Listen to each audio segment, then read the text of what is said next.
Good evening and welcome. Tonight, we're going to spend some time together exploring something that might seem ordinary at first glance. We're going to look at the objects around you, the things you use every day without giving them much thought: the button on your shirt, the zipper on your jacket, the pencil in your drawer, the mirror on your wall. These are not famous objects. They don't have monuments or holidays dedicated to them. They're not taught about in history classes or celebrated in museums.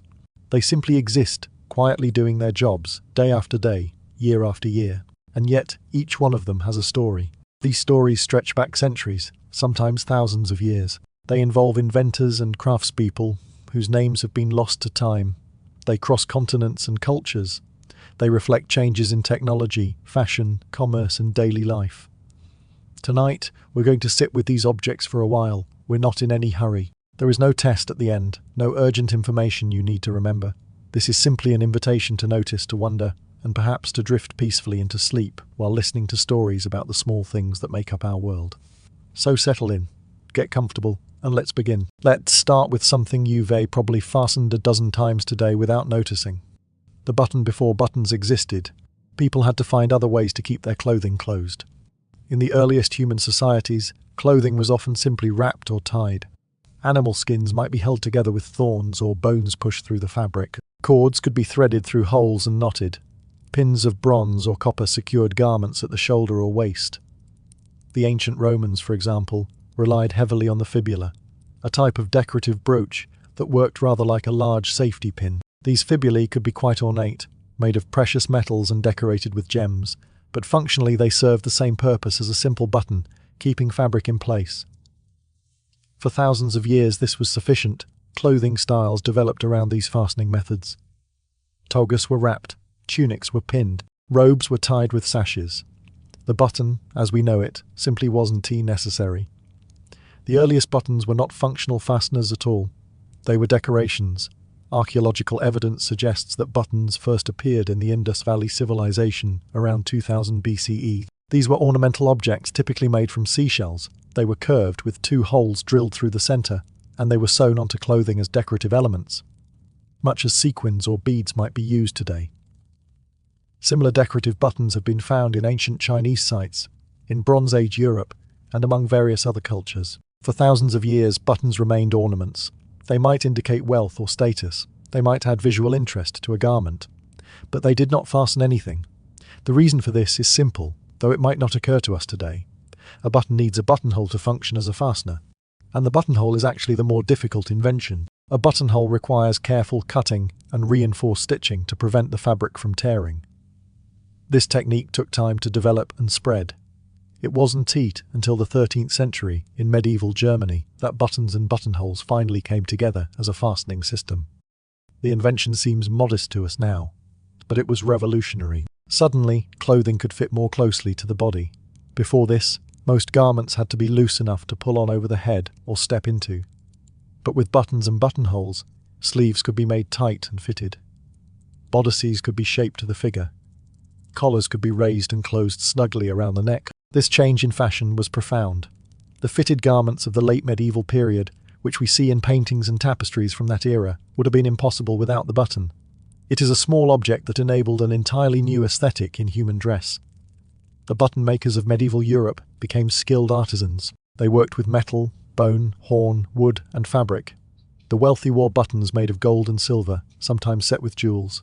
These were so valuable that they were sometimes bequeathed in wills, passed down through generations as treasured heirlooms. Throughout the Renaissance and into the early modern period, buttons became important markers of social status.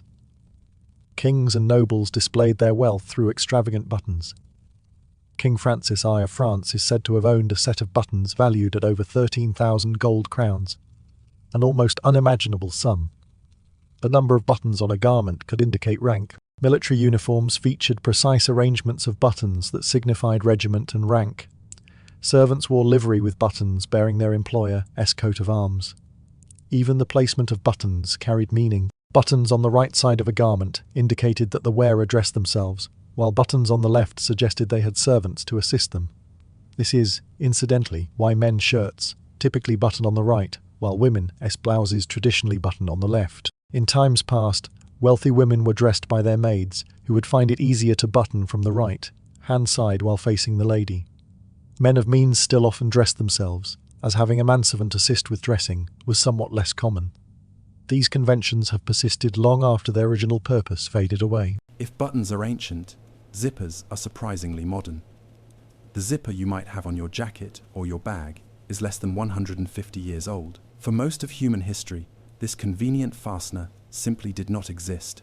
The story of the zipper begins with an American inventor named Elias Howe. You may recognize that name. Howe is famous for inventing the sewing machine, but in 1851, he also patented what he called an automatic, continuous clothing closure. This was an early attempt at what would become the zipper, but Howe never pursued the idea. He was too busy with his sewing machine business to develop it further. Decades passed. Then, in 1893, an engineer named Whitcomb Judson unveiled his clasp locker at the Chicago World's Fair. Judson had developed his device to help a friend who had trouble bending over to tie his shoes. The clasp locker was a complicated mechanism of hooks and eyes that could be joined and separated using a sliding guide. It didn't work very well. The clasp locker was prone to popping open at inconvenient moments. It jammed frequently. It was difficult to manufacture. Despite years of effort and multiple redesigns, Judson never managed to create a reliable product. He died in 1909 without seeing his invention succeed. The breakthrough came from an unexpected quarter. Gideon Sundback was a Swedish engineer who had immigrated to the United States and gone to work for the company that owned Judson's patents. Sundback was a careful, methodical worker, and he approached the fastener problem with fresh eyes.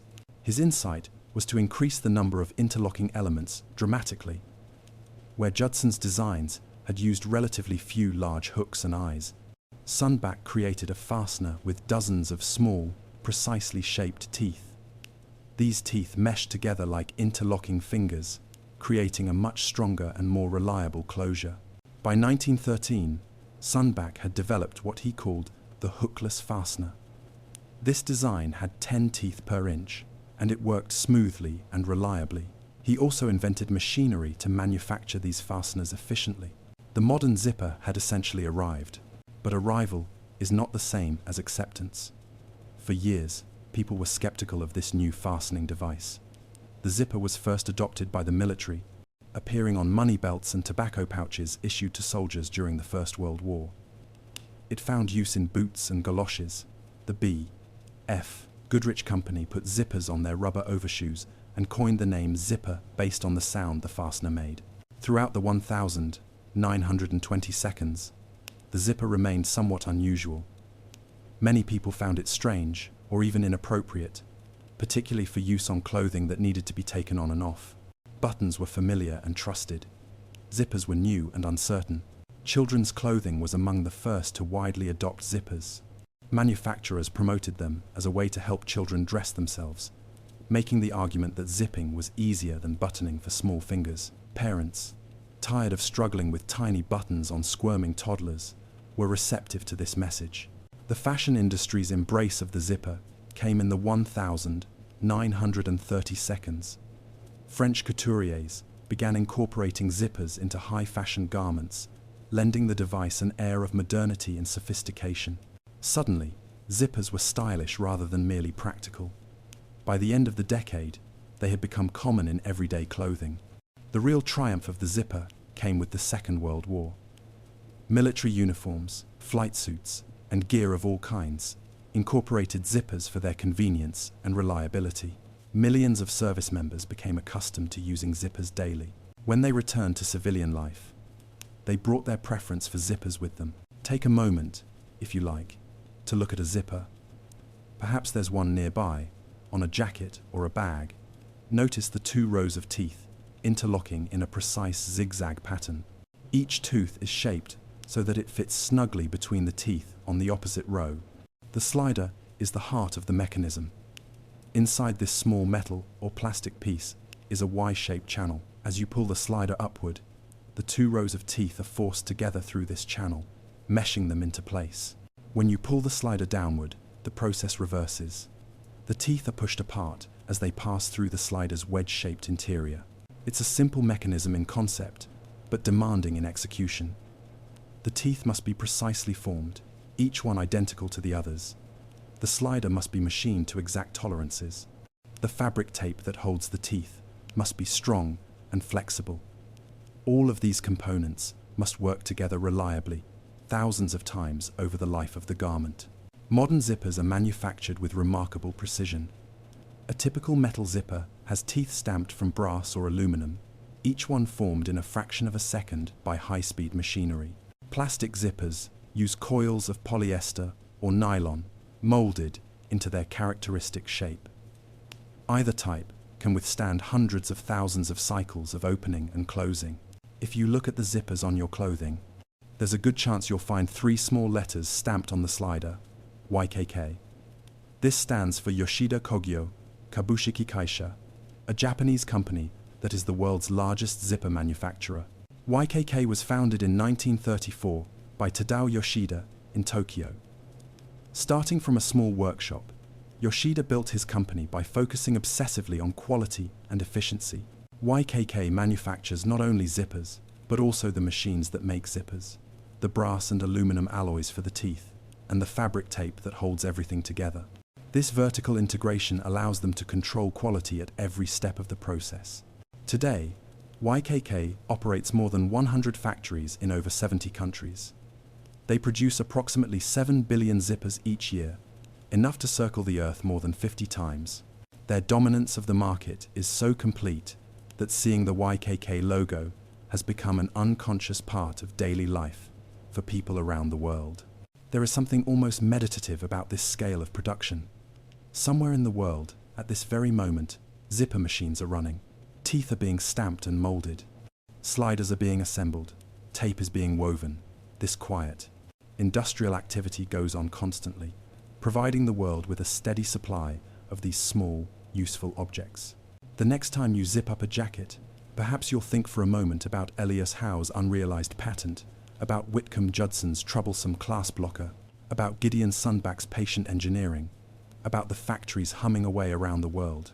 All of that history is there, in the quiet movement of the slider along its track. The pencil in your desk drawer contains a material that was once thought to be a form of lead. It isn't lead at all. It's graphite, a form of carbon, and its story begins in the hills of northwest England in the 16th century. Sometime around 1564, a large deposit of pure graphite was discovered near the town of Keswick in the Lake District. According to local legend, a great storm uprooted a tree, and in the hole left by its roots, a strange black substance was revealed. Shepherds found that this substance made excellent marks and began using it to mark their sheep. The material was called plumbago, or black lead, though it was neither lead nor related to it. What the shepherds had found was one of the purest deposits of graphite ever discovered on Earth. The graphite from Borrowdale, as the area came to be known, was solid enough to be sawed into sticks and used for writing without any additional processing. Word of this useful substance spread. Soon, the Borrowdale mine was producing graphite, not just for marking sheep, but for writing and drawing. The material was valuable enough that the mine eventually came under armed guard. Miners were searched when they left work to prevent theft. The pure Borrowdale graphite became an important English export. The earliest pencils were simply sticks of graphite wrapped in string or sheepskin to keep the user's hands clean and to provide a grip. These were effective, but crude. The graphite was fragile and would break easily without some form of casing. The innovation of encasing graphite in wood seems to have originated in Italy. Italian craftsmen, possibly in Nuremberg, Germany, where there was already a tradition of woodworking for toys and tools, began hollowing out sticks of juniper wood and inserting graphite cores. The result was the prototype of the modern pencil. By the late 17th century, pencil making had become an established craft in Nuremberg. The German pencil makers refined their techniques over generations. They learned to cut wood blanks, groove them precisely, glue in the graphite cores, and shape the finished pencils. Cedar wood, with its even grain and pleasant smell, became the preferred material for pencil casings. But there was a problem. The supply of pure Borrowdale graphite was limited, and no other source of comparable quality had been found. As the deposit began to run low, pencil makers had to find alternatives.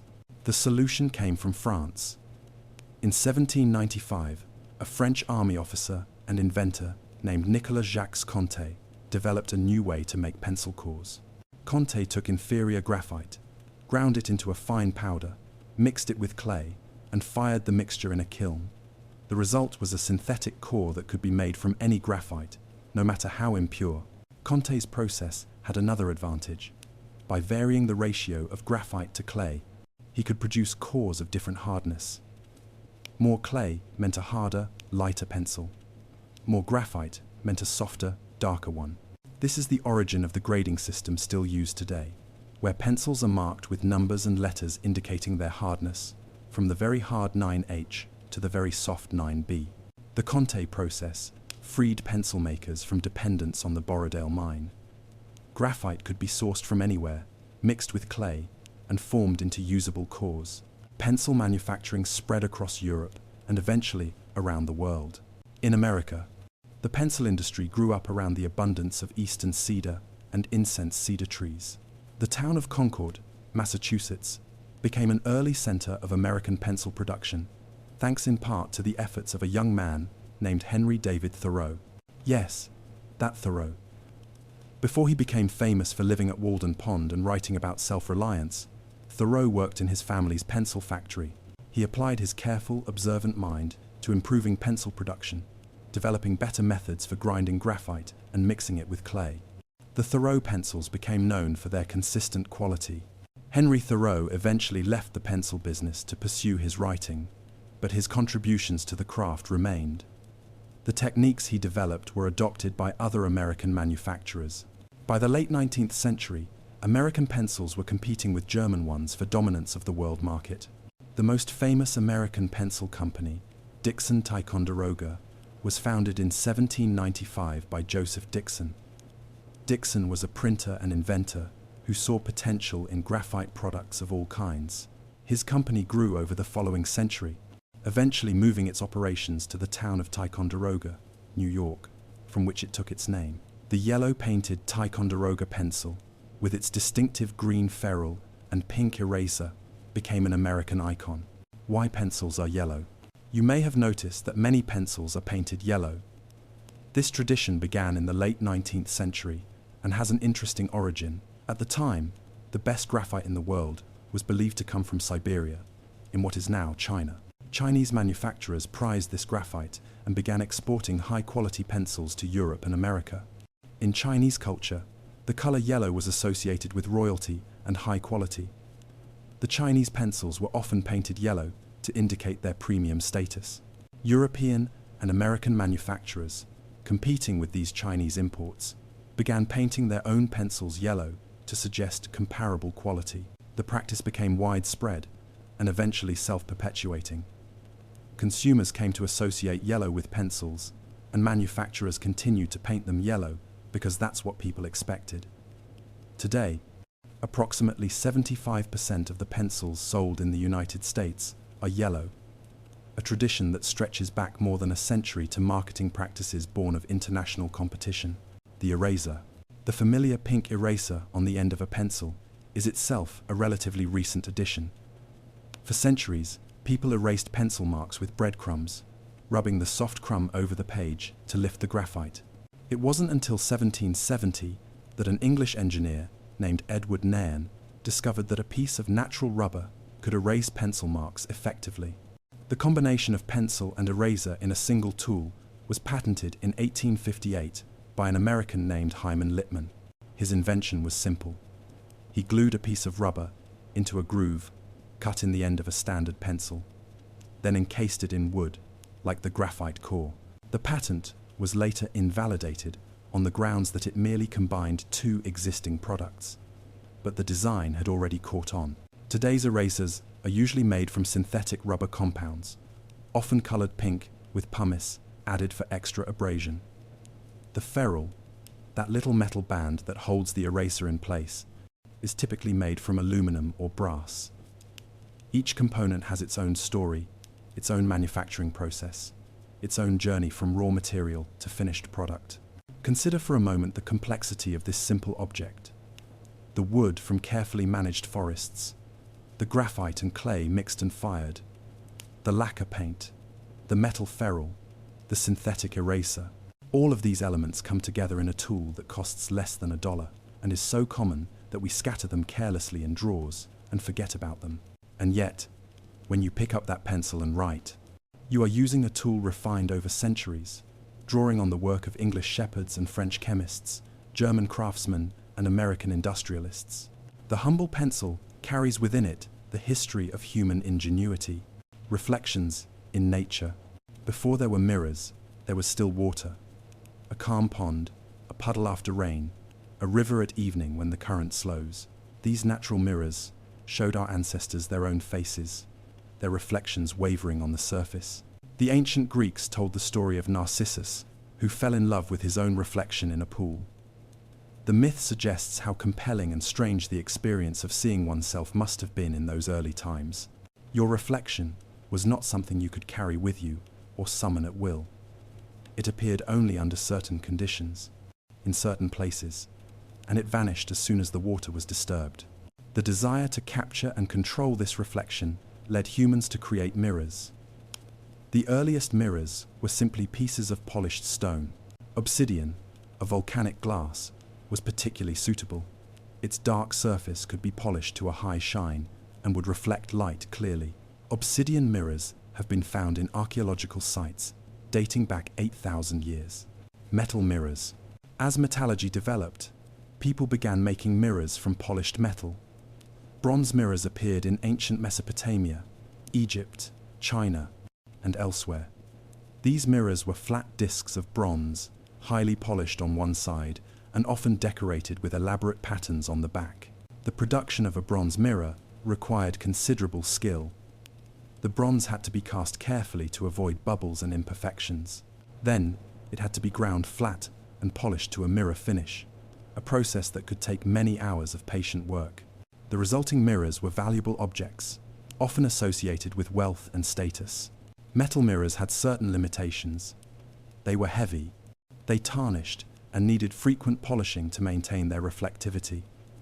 The reflection they produced, while serviceable, was somewhat dim and tinged with the color of the metal. Still, for thousands of years, metal mirrors were the best option available. Ancient Chinese mirrors were particularly sophisticated. Chinese artisans learned to create mirrors with decorative backs cast in intricate designs. Some of these mirrors had magical properties attributed to them.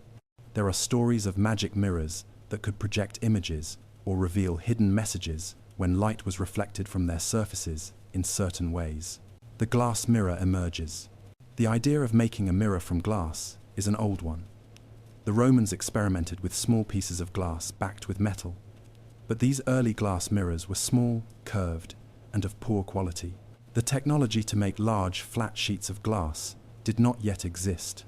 The breakthrough came in Venice, in the glass-making workshops of the island of Murano.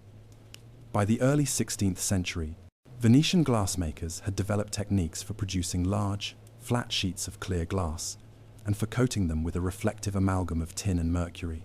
These Venetian mirrors were revelations. For the first time, people could see themselves clearly, accurately, in full color. The reflection in a Venetian mirror was not dim or tinted. It showed the viewer exactly as they appeared to others. This was a new experience in human history.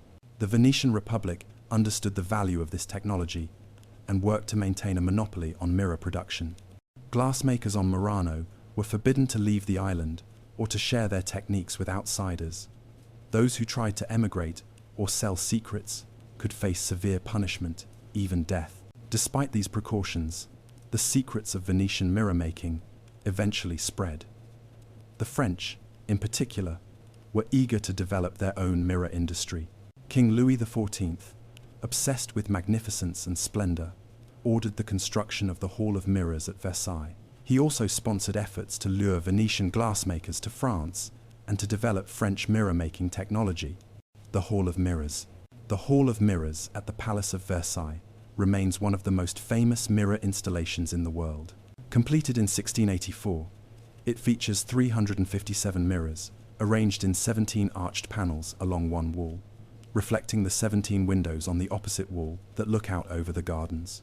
Creating these mirrors was an enormous undertaking. Each mirror was made by pouring molten glass onto a flat table and then carefully grinding and polishing it. The reflective coating was applied by covering the glass with sheets of tin foil and then pouring mercury over them. The mercury formed an amalgam with the tin, creating a reflective surface that bonded to the glass. The workers who made these mirrors faced serious health risks. Mercury is highly toxic, and prolonged exposure causes neurological damage, tremors, and madness. The glassmakers and polishers who worked with mercury often suffered from what was called mirror maker's disease. Many died young, but the result of their labor was magnificent. When the Hall of Mirrors was lit by candlelight, the flames were multiplied endlessly by the reflecting surfaces. The room seemed to extend into infinity. It was a demonstration of French power and sophistication, made possible by the patient, dangerous work of anonymous craftsmen. The modern mirror. The 19th century brought a safer and more efficient method of mirror making.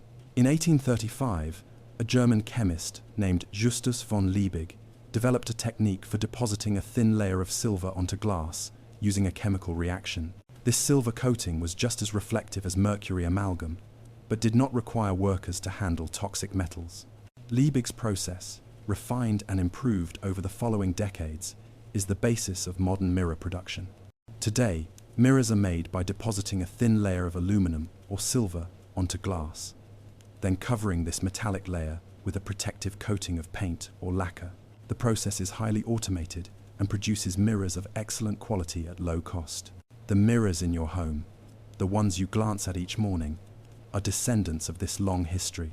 They connect you to Narcissus, gazing into a pool, to Roman matrons checking their bronze mirrors before a dinner party, to Venetian craftsmen guarding their secrets, to French monarchs dazzling their guests, to German chemists seeking safer methods. When you look in a mirror, you see yourself, but you might also see, if you choose to look, all the centuries of human effort that went into creating this simple tool for self-reflection before the paperclip. For as long as people have been writing, they have needed ways to keep papers together. Ancient scribes tied their scrolls with ribbons. Medieval clerks bundled documents with wax seals and cords. The invention of the printing press and the subsequent explosion of paper created an ever-growing need for some way to organize and secure loose sheets. Before the paperclip, the most common method was the straight pin. Office workers would push pins through the corners of stacked papers, a practice that was effective but had obvious drawbacks. Pins could prick fingers. They left holes in documents. They rusted and stained paper. They fell out and were lost in carpets. Various inventors attempted to improve on the pin. Patents were filed for paper fasteners of many designs: brass fasteners, clasps, clips of various shapes. Most of these were more complicated than the paperclip we know today and never achieved widespread use. The gem clip, the familiar double-loop paperclip, the one you probably picture when someone says paperclip, is often called the gem clip. Its origins are somewhat mysterious. The design was never patented, which means there is no official record of who invented it or when. The name gem clip comes from Gem Manufacturing Limited, a British company that began producing paperclips around 1892. Whether Gem invented the design or simply manufactured and popularized it is unclear. What is certain is that by the early 20th century, the gem design had become standard. The elegance of the gem paperclip lies in its simplicity. It is a single piece of wire bent into a shape that can hold papers securely without piercing them. The double loop creates spring tension that grips the paper. The design is so efficient that it has barely changed in over a century, Norwegian claims. There is a persistent belief, particularly in Norway, that the paperclip was invented by a Norwegian named Johan Vale. Vale was a patent clerk who did indeed receive patents for a paperclip design in Germany in 1899 and in the United States in 1901. However, Vale's design was different from the gem clip. His paperclip had only one loop, not two, and it was less effective at holding papers. More importantly, His patents came after the gem design was already in use. The myth of Valla, as the inventor of the paperclip, seems to have grown during the Second World War, when Norwegians wore paperclips on their lapels as a symbol of resistance to Nazi occupation.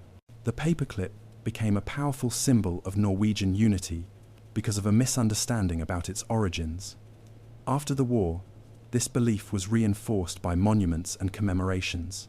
There is even a large paperclip sculpture outside a business school in Oslo. The true history of the paperclip, with its uncertain origins and anonymous inventors, was overshadowed by the more compelling national story. Manufacturing paperclips. Today, paperclips are manufactured in enormous quantities by high-speed machines. A typical paperclip machine takes spools of steel wire and bends them into the finished shape at rates of several hundred clips per minute. The wire is cut to length, formed through a series of precisely timed bends, and dropped into a container ready for packaging. The steel wire used for paperclips is carefully formulated. It must be strong enough to hold papers firmly, but flexible enough to be bent without breaking. It must resist rust and corrosion. The wire is usually coated with zinc or another protective layer to prevent it from staining the papers it holds. Estimates suggest that billions of paperclips are manufactured each year. Most are used once or twice and then discarded or lost. They accumulate in the bottoms of drawers, fall behind desks, get tangled with other office supplies. Their very cheapness and abundance makes them seem disposable, unworthy of attention. And yet, each paperclip, mass-produced and seemingly insignificant, represents centuries of human ingenuity. The mining and processing of iron ore, the development of steelmaking, the engineering of high-speed manufacturing equipment, the logistics of global distribution. All of this comes together in a small bent piece of wire that costs a fraction of a penny. The paperclip as cultural object. The paperclip has become a symbol of the modern office, appearing in corporate logos, clip art, and user interfaces. Microsoft's assistant, Clippy, that well-meaning but often irritating animated paperclip, became one of the most recognizable software characters of the 1990 seconds. The paperclip represented helpfulness, organization, the bringing together of disparate elements. There is something appealing about the paperclip's simplicity. In a world of complex technology, here is an object anyone can understand. It has no moving parts, requires no power, and performs its function with elegant efficiency. It is a small triumph of design, perfected so long ago that we no longer remember who perfected it. Perhaps you have a paperclip nearby right now. It might be holding some papers together, or it might be lying idle in a drawer. Take a moment, if you like, to notice it. This small, curved wire has its own quiet history. The discovery of rubber. Rubber comes from trees. This simple fact, familiar to us now, was once astonishing to Europeans encountering the material for the first time. The indigenous peoples of Central and South America had known about rubber for centuries, harvesting the milky sap from rubber trees and using it for various purposes. But when Spanish explorers arrived in the New World, they were amazed by this substance that could bounce and stretch. The word rubber itself comes from a relatively mundane use. In 1770, the English chemist Joseph Priestley noted that the material was excellent for rubbing out pencil marks. Before this, people used breadcrumbs to erase. The new material was better, and it came to be called rubber because of this erasing ability. But natural rubber had serious limitations. It became sticky and soft in hot weather. In cold weather, it became stiff and brittle. Items made from rubber would deteriorate quickly, cracking and crumbling. The material was a curiosity, not a practical resource. Vulcanization. The transformation of rubber from a curiosity to a useful material came through the work of Charles Goodyear, an American inventor with more determination than luck. Goodyear became obsessed with finding a way to stabilize rubber, spending years in poverty while conducting experiment after experiment. The breakthrough came, according to legend, by accident. In 1839, Goodyear accidentally dropped a mixture of rubber and sulfur onto a hot stove. Instead of melting, the rubber charred slightly, but remained elastic. Further experiments confirmed that heating rubber with sulfur produced a stable, durable material that could withstand both heat and cold. Goodyear called this process vulcanization, After Vulcan, the Roman god of fire, vulcanized rubber was a revelation. Suddenly, rubber could be used for all sorts of applications: waterproof clothing, machinery parts, tires, and countless other products. The modern rubber industry was born, the invention of the rubber band. The rubber band was patented in 1845 by Stephen Perry of London, just a few years after Goodyear's vulcanization discovery. Perry ran a company that made rubber products, and he saw the potential for small loops of rubber to hold papers together. Making rubber bands is a simple process. Rubber is mixed with sulfur and other additives, then extruded into long tubes. These tubes are sliced into thin rings, creating the rubber bands. The process has changed little since Perry's time, though the scale and speed of production have increased enormously. The rubber band found immediate practical applications. It could bind newspapers, bundle currency, hold together packets of letters. Unlike string, which had to be tied and untied, a rubber band could be slipped on and off in an instant. Its elasticity meant it would grip securely without requiring knots. Rubber band production. Today, the largest rubber band manufacturer in the world is Alliance Rubber Company, based in Hot Springs, Arkansas. This company alone produces something like 7 billion rubber bands each year. That's roughly one rubber band per person on Earth, every single year, from just one company.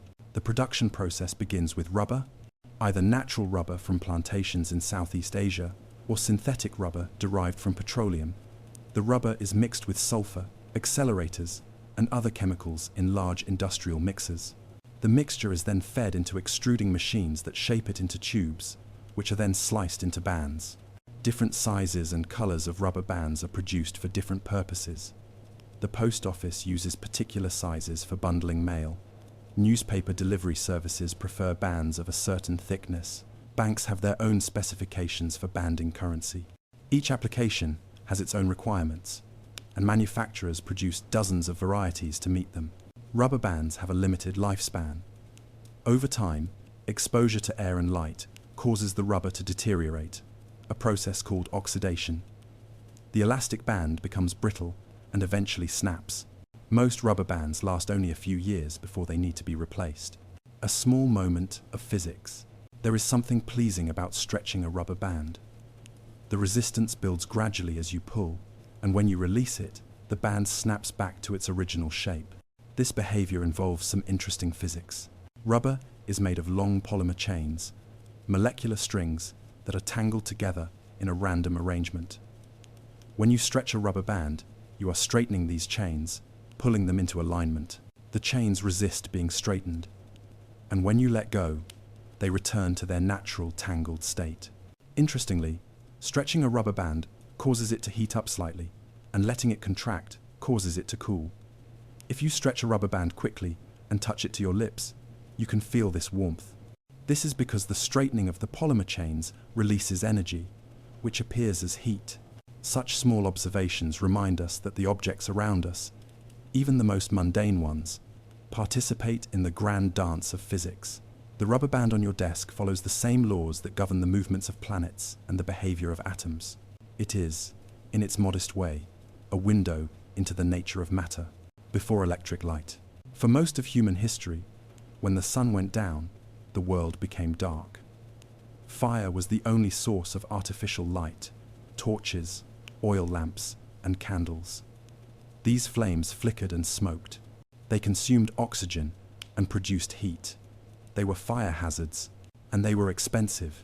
The cost of artificial light in past centuries is difficult for us to comprehend today. Candles had to be made by hand, either by repeatedly dipping a wick into melted tallow or by pouring wax into molds. A single evening of reading might consume several candles. For the poor, artificial light was a luxury to be used sparingly. This scarcity of light shaped human behavior in profound ways.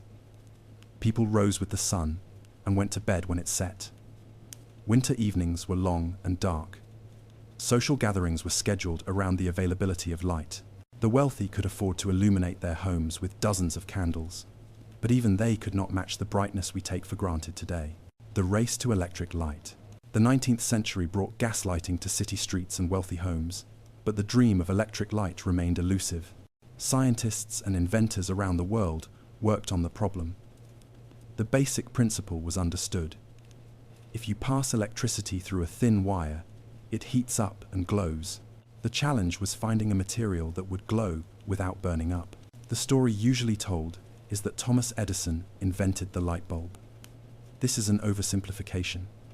Edison was one of many inventors working on electric lighting, and his success built on the work of others.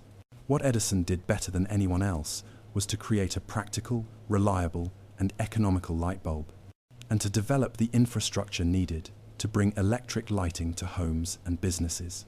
Edison's key insight was that the filament, the glowing wire at the heart of the bulb, needed to be enclosed in a vacuum. Without oxygen, the filament could not burn. It could only glow. This extended the life of the bulb dramatically. But finding the right material for the filament was a matter of exhaustive experimentation. Edison and his team tested thousands of materials, various metals, fibers, even human hair. The famous story is that Edison finally found success with carbonized bamboo, a filament that could glow for over 1,000 hours without burning out. The coming of electric light. Edison demonstrated his incandescent light bulb publicly on New Year's Eve, 1879, illuminating his laboratory in Menlo Park, New Jersey. Visitors came from around the world to see this miracle of electric light. The glow was steady, unlike the flickering of gas and candles. It produced no smoke, no smell, no open flame. But a light bulb without electricity to power it is just a curiosity. Edison understood this and worked to create complete electrical systems, generators to produce power, wiring to distribute it, meters to measure consumption. In 1882, he opened the Pearl Street Station in Lower Manhattan, the first commercial power plant in the United States. The spread of electric lighting was not instantaneous. It took decades for electrical infrastructure to reach rural areas. For years, electric light was mainly an urban phenomenon, a wonder of the modern city. Those who experienced it for the first time often described it as magical, otherworldly, almost supernatural in its brightness and steadiness. The evolution of the bulb. The incandescent bulb continued to evolve after Edison's initial invention. Tungsten replaced carbonized bamboo as the filament material, producing a brighter and longer-lasting light. The bulbs became standardized in shape and size, with screw bases that allowed them to be easily installed and replaced. For most of the 20th century, the incandescent bulb reigned supreme. It was cheap to manufacture, simple to use, and produced a warm, pleasant light. But it had a significant drawback. Most of the energy it consumed was released as heat rather than light. An incandescent bulb converts only about 5% of its electrical input into visible light. The rest becomes waste heat. Fluorescent lights, developed in the 1930 seconds, offered greater efficiency. These tubes work on a different principle. Electricity excites gas molecules, which produce ultraviolet light, which in turn causes a phosphor coating on the inside of the tube to glow. Fluorescent lights became common in offices and factories, where their efficiency offset their harsher, less pleasant light quality. The LED revolution. The most recent transformation in lighting has been the rise of LEDs, light-emitting diodes. These solid-state devices produce light through the movement of electrons in semiconductor material. They are far more efficient than incandescent bulbs, converting a much higher percentage of energy into light rather than heat. LEDs also last much longer than traditional bulbs, potentially operating for tens of thousands of hours. They contain no fragile filaments, no glass tubes filled with gas. They are small, cool, and durable. They have transformed not only household lighting, but also displays, indicators, and countless other applications. The light, illuminating the room where you are now, or the glow of the screen you may be watching, likely comes from LEDs. These tiny semiconductor devices, the product of decades of research and development, represent the current state of the art in human efforts to push back the darkness. And yet the purpose remains the same, as it was for our ancestors, gathered around a fire, to extend the day, to see in the darkness, to make the night a little less mysterious and a little more hospitable. The oldest locks. For as long as humans have had possessions worth protecting, they have sought ways to secure them. The earliest locks were simple mechanical devices, designed to keep doors closed and chests sealed against unauthorized access. Archaeological evidence suggests that locks and keys were invented independently in several ancient civilizations. The oldest known locks come from Egypt and Mesopotamia, dating back about 4,000 years. These were wooden devices, often quite large, using the same basic principle as many locks today, a series of pins that must be lifted to the correct height to allow the lock to open. The ancient Egyptian lock, sometimes called a pin tumbler lock, worked like this. A large wooden bolt slid into a door frame, and a series of wooden pins dropped down from above, engaging holes in the bolt and preventing it from moving. To open the lock, you needed a key, a long wooden device with pegs that matched the pattern of pins. Inserting the key and lifting it raised the pins, freeing the bolt to slide open. These early keys were large, sometimes a foot long or more. They were too big to carry in a pocket. They would have been hung from a belt or carried in a bag. Having the key to a home or storehouse was a significant responsibility, a symbol of trust and authority. Roman keys. The Romans made significant advances in lock technology, developing metal locks and keys that were smaller and more portable than their wooden predecessors. Roman keys were often made of bronze or iron, and some were small enough to be worn on a finger as a ring. The ring key was a clever invention. A small metal key was mounted on a ring, allowing the wearer to keep it always at hand. These keys opened small boxes and chests where valuables were stored. Wearing the key as jewelry displayed wealth and status. Only those with possessions worth locking would need such a device. Roman locks used a different mechanism from the Egyptian pin tumbler. They were warded locks, using internal plates and barriers that the key had to navigate to turn the bolt. The key had to have the correct pattern of notches and projections to pass the wards and engage the mechanism. This design remained dominant in Europe for over 1,000 years. Medieval and Renaissance keys. Throughout the medieval period, locks and keys grew increasingly elaborate. Castle doors were secured with heavy iron locks. Treasure chests were protected by locks with multiple bolts and complex mechanisms. The key became a symbol of authority. To hold the keys to a castle or city was to hold power over it. Locksmiths, in this period, were highly skilled craftsmen, members of powerful guilds. They guarded their techniques carefully, passing them down from master to apprentice.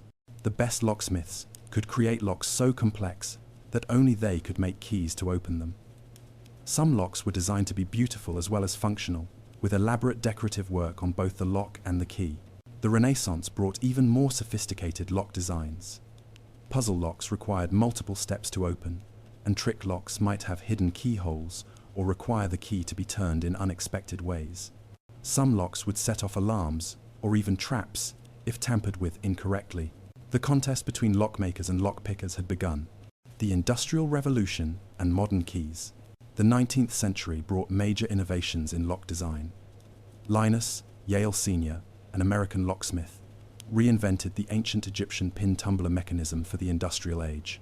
His son, Linus Yale Jr., refined the design further, creating the cylinder lock that remains the most common type of door lock in the world.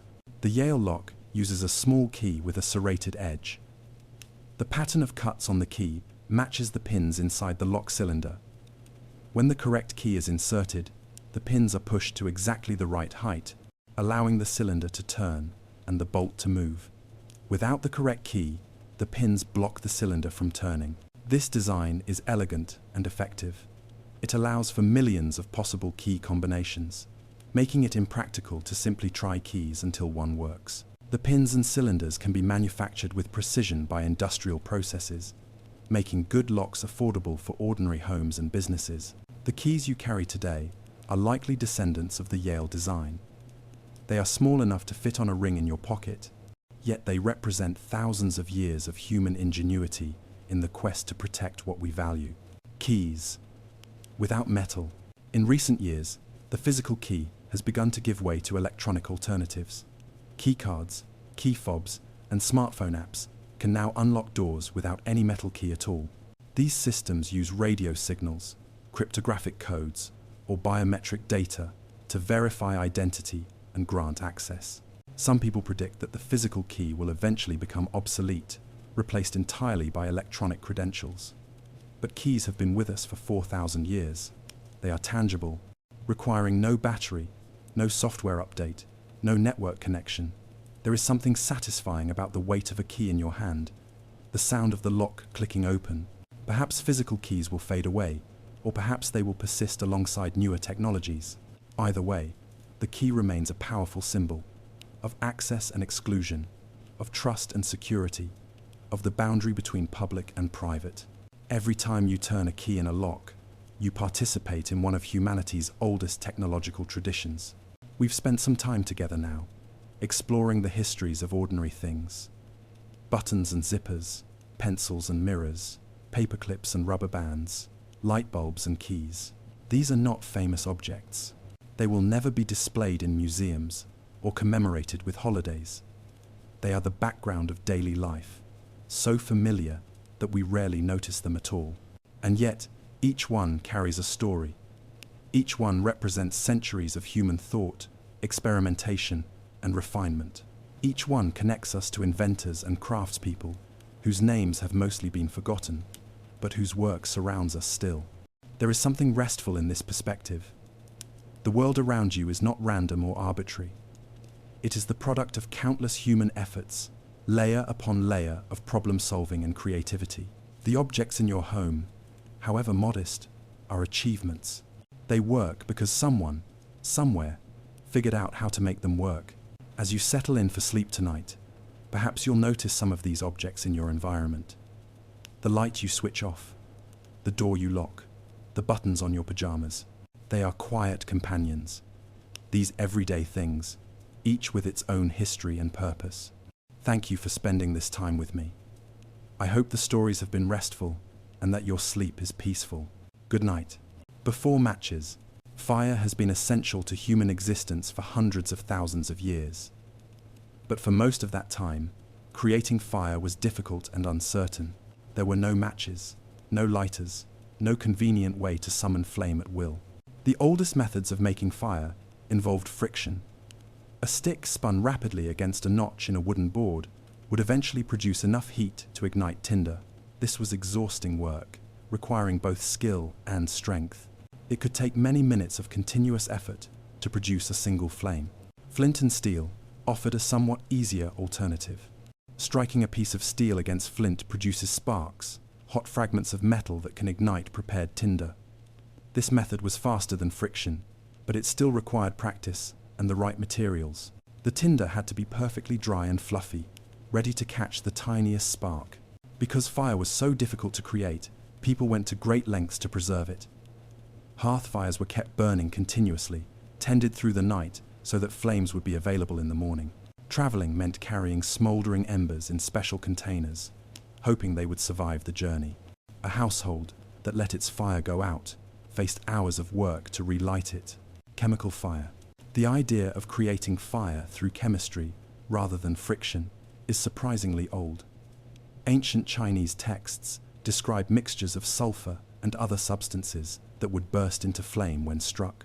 But these early experiments did not lead to practical fire-starting devices. The first true matches appeared in the early 19th century. In 1826, an English chemist named John Walker discovered that a wooden stick coated with a mixture of potassium chlorate, antimony sulfide, and other chemicals would ignite when scraped against sandpaper. He called his invention friction lights. Walker's matches were crude and unreliable. They sometimes failed to light, and when they did ignite, the flame was unpredictable. The heads sometimes flew off, creating a shower of sparks. The smell was unpleasant. But they worked, and that was revolutionary.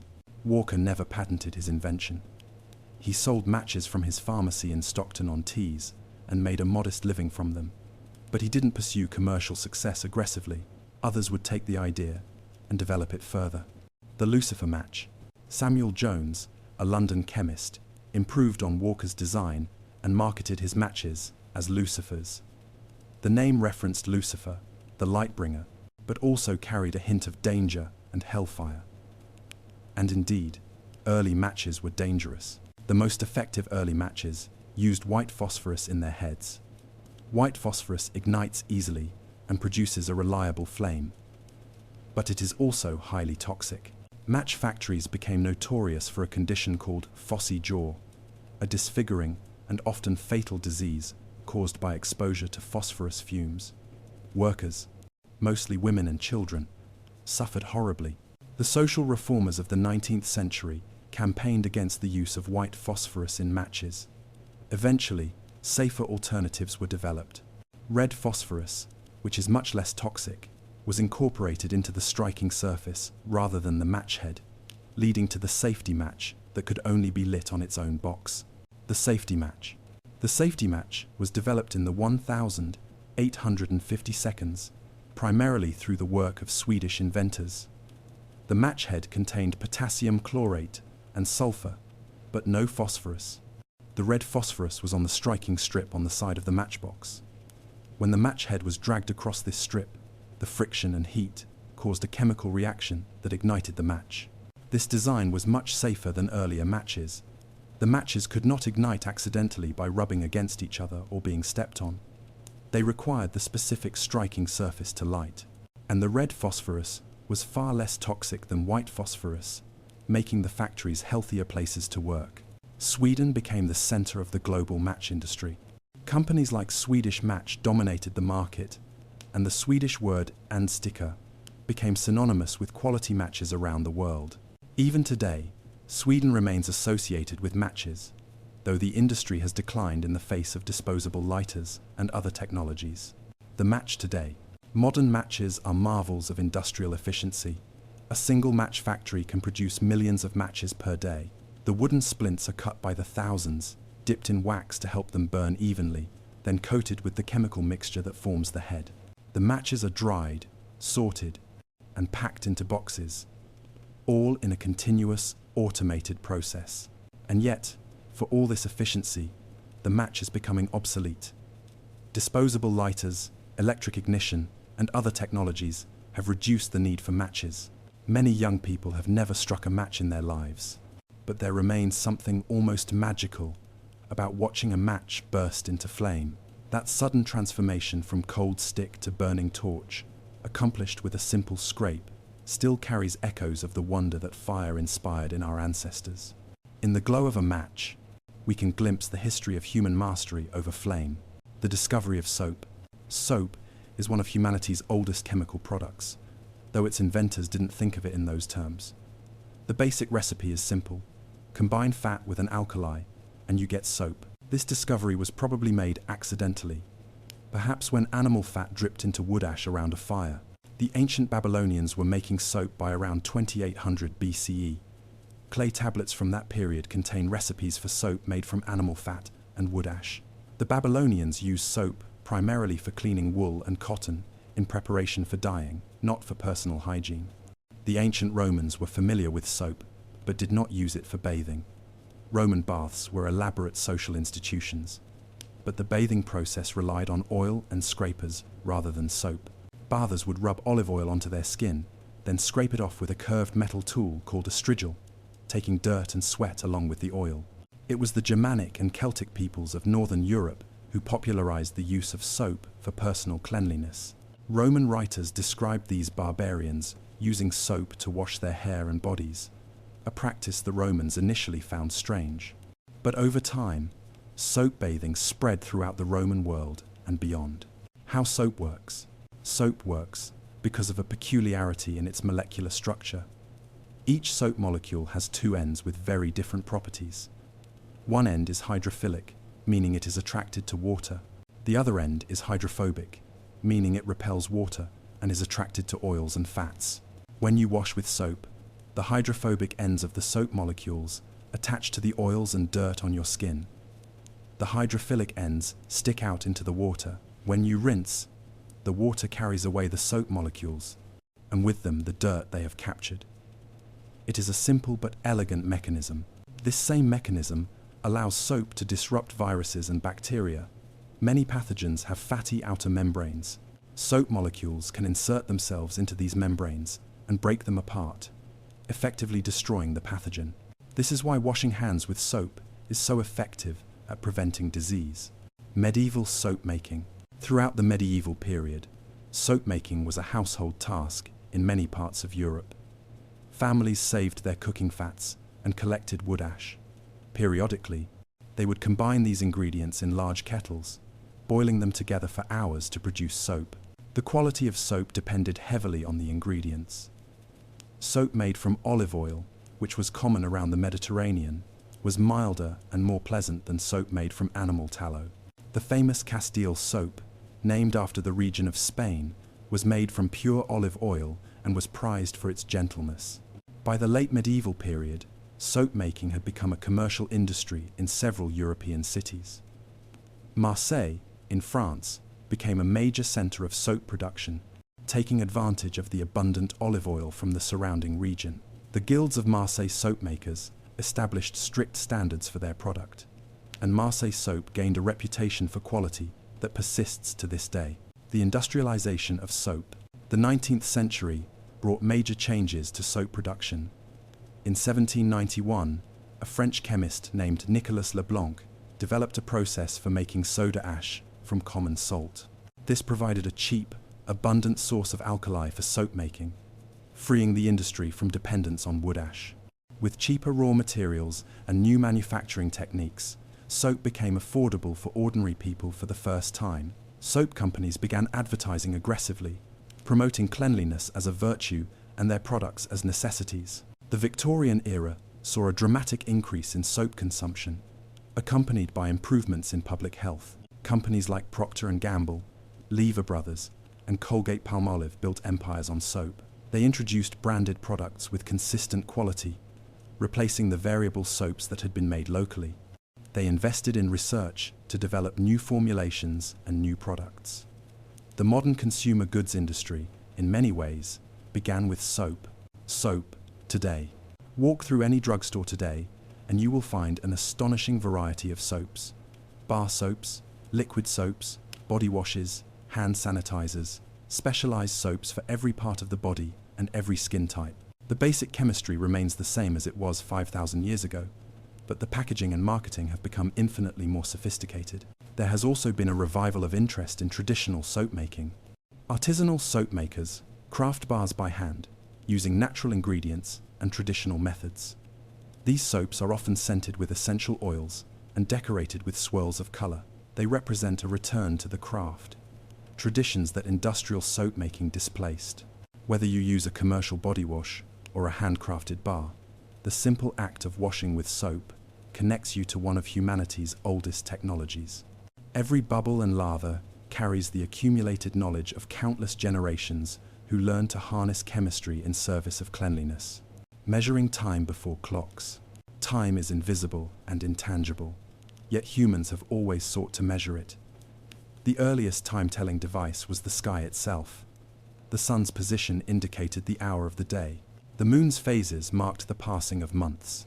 The stars wheeled overhead in patterns that repeated year after year. The sundial was humanity's first clock, and in a sense, the simplest. A stick in the ground casts a shadow that moves as the sun moves across the sky. By marking the shadow's positions at different hours, you create a device that tells time as long as the sun is shining. The ancient Egyptians used obelisks as giant sundials, and smaller sundials were common throughout the ancient world. But sundials have obvious limitations.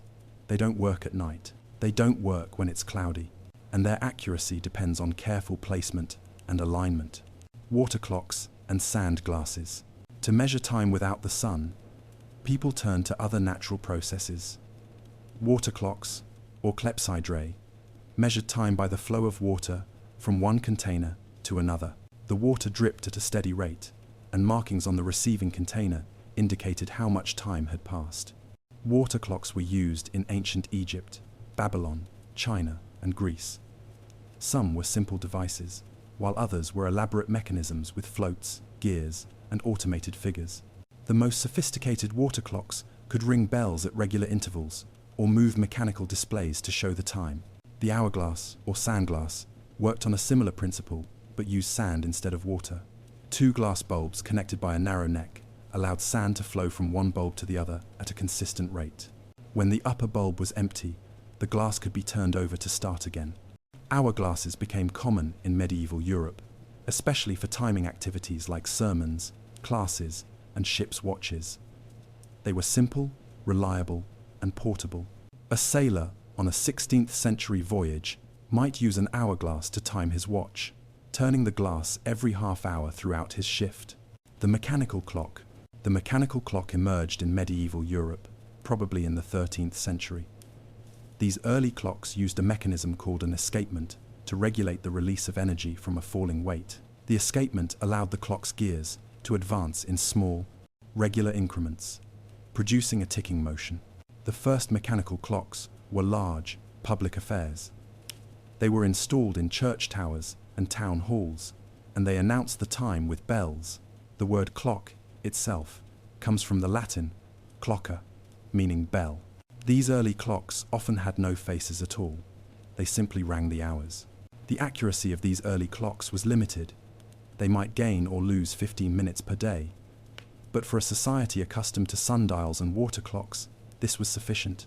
The mechanical clock's great advantage was that it ran continuously, day and night, in any weather. The pendulum clock. The next great advance came in 1656, when the Dutch scientist Christiaan Huygens invented the pendulum clock. Galileo had observed that a pendulum swings with remarkable regularity, but it was Huygens who figured out how to use this property to regulate a clock. The pendulum clock was far more accurate than earlier mechanical clocks. Instead of losing 15 minutes a day, a good pendulum clock might lose only a few seconds. This new precision had profound effects on navigation, science, and daily life. For navigation, accurate timekeeping was essential for determining longitude at sea. Sailors could measure local time by the sun, but to calculate how far east or west they had traveled, they needed to know the time at their home port. The development of accurate, portable clocks, called chronometers, eventually solved this problem and opened the world's oceans to safe navigation. Clocks in the home. For centuries, clocks were too expensive for ordinary people. They were found in churches, public buildings, and the homes of the wealthy. But the Industrial Revolution gradually brought clocks within reach of the middle class and eventually the working class. American clockmakers, particularly those in Connecticut, pioneered mass production techniques that made clocks affordable. Companies like Seth Thomas and Eli Terry produced thousands of clocks using interchangeable parts and assembly line methods. By the mid-19th century, a factory worker could afford to hang a clock on the wall of his modest home. The presence of clocks in ordinary homes transformed daily life. Work and meals could be scheduled to the hour. Trains ran on published timetables, and passengers needed to know when to arrive at the station. The abstract concept of time became concrete and measurable, governing human activity as never before. The quartz revolution. The 20th century brought electronic timekeeping. Quartz crystals, when subjected to an electric current, vibrate at extremely consistent frequencies. A quartz clock uses these vibrations to keep time with far greater accuracy than any mechanical clock. The first quartz clocks were laboratory instruments, far too large and expensive for home use. But by the 1970 seconds, advances in electronics had made quartz movements small, cheap, and reliable enough for mass-market watches and clocks. The mechanical clock, refined over 7 centuries, was rapidly displaced by electronics. Today, quartz movements are ubiquitous. The clock on your wall, the watch on your wrist, the timer on your microwave, all likely use quartz crystals to keep time. A typical quartz clock is accurate to within a few seconds per month, far more precise than the finest mechanical clocks of the past. And yet some people still cherish mechanical clocks. There is something satisfying about the tick of an escapement, the swing of a pendulum, the need to wind the mechanism periodically. These old technologies have become objects of appreciation, valued for their craftsmanship and their connection to the past. Before eyeglasses. For most of human history, poor eyesight was simply something to be endured. If you were nearsighted, the distant world was a blur. If you were farsighted, close work like reading or sewing was impossible or painful. As people aged and their vision deteriorated, they lost the ability to do tasks requiring sharp sight. Ancient people knew that curved glass or crystal could magnify objects. The Roman philosopher Seneca noted that letters appeared larger and clearer when viewed through a glass globe filled with water. But the leap from this observation to wearable corrective lenses took over 1,000 years. Reading stones, which were polished beryl or quartz crystals placed directly on a page, were used by monks and scholars in the early medieval period. These stones magnified the text beneath them, helping aging eyes to read. But they were heavy, inconvenient, and could only magnify a small area at a time. The invention of spectacles. The first wearable eyeglasses appeared in Italy in the late 13th century. No single inventor is credited with the discovery. The innovation seems to have emerged from the glassmaking workshops of Venice and the surrounding region. These early spectacles were convex lenses, set in frames that balanced on the nose. They helped far-sighted people see close objects clearly. The frames might be made of bone, metal, or leather, and they were held in place either by pinching the nose or by ribbons that tied around the head. The impact of spectacles was profound, especially for scholars and craftspeople. Men and women who had been forced to give up close work as their vision failed could now continue their professions for years longer. The productivity of scribes, artisans, and scientists increased. Some historians argue that the invention of spectacles contributed to the Renaissance by extending the working lives of educated people. The development of the modern frame, the spectacles of the 13th and 14th centuries were awkward to wear. Without temple arms to hook over the ears, they had to be held in place by hand or balanced precariously on the nose. It took several centuries for the familiar form of modern eyeglasses to develop. Temple arms, the side pieces that rest on the ears, were not widely adopted until the 18th century.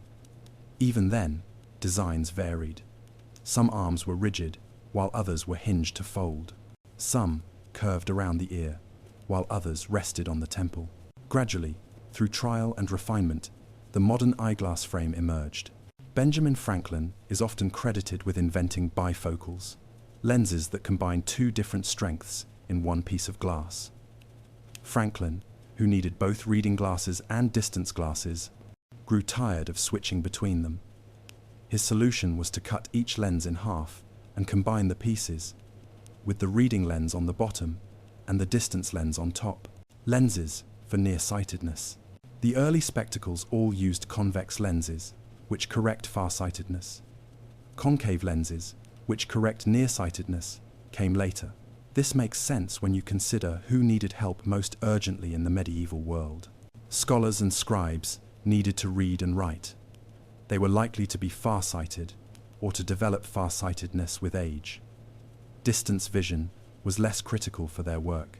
Concave lenses for nearsightedness became available in the 15th century.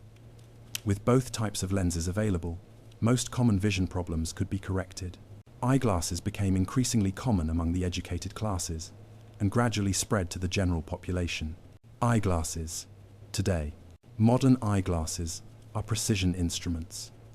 Lenses are ground to exact specifications to correct each person's unique vision defects. Frames are available in countless styles, from invisible rimless designs to bold fashion statements. Materials include lightweight plastics, durable metals, and flexible titanium alloys. Contact lenses offer an alternative for those who prefer not to wear frames.